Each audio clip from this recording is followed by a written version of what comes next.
पालकची भाजी घरात आणल्यानंतर नाक मुरडणारा एक तरी मेंबर सगळ्यांच्या घरी असतोच, तसा आमच्या घरीही एक आहे. आणि पालक सध्या इतकी स्वस्त झाले ना, म्हणून सगळ्यांच्या घरी काही ना काहीतरी रेसिपी या चालूच असतील. आमच्या पण घरी चालूच आहेत वेगवेगळ्या पालकच्या रेसिपी. आणि आज बनवणार होते माझ्या आजीच्या स्टाईलची पालक गरगटा. तर याच्यामध्ये ना, जसं आपण गरगट्यामध्ये चटणी यूज करतो, तर त्याच्याऐवजी आपल्याला मिरची, लसूण आणि आलं याचा ठेचा यूज करायचा आहे.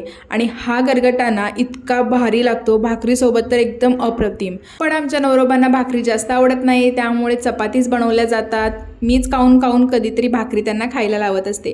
आणि इकडे माझ्या लेकीसाठी सुद्धा मी गरगटाच बनवला होता, तो मिरची न टाकता. आणि माझी लेक चक्क मला चपात्या करण्यामध्ये हेल्प करत होती, ते पाहून फार आनंद झाला. आणि साध्या पोह्यांमधल्या पण मिरच्या न खाणाऱ्या माझ्या नवरोबाने आज चक्क मिरच्या तळायला मला सांगितल्या होत्या. सो इथं मी पापड पण भाजून घेतले आणि शेपूची भाजी बनवली होती. सो असं होतं आजचं जेवण. व्हिडिओ आवडला असेल तर लाईक, शेअर आणि सबस्क्राईब. भेटूया नेक्स्ट व्हिडिओमध्ये.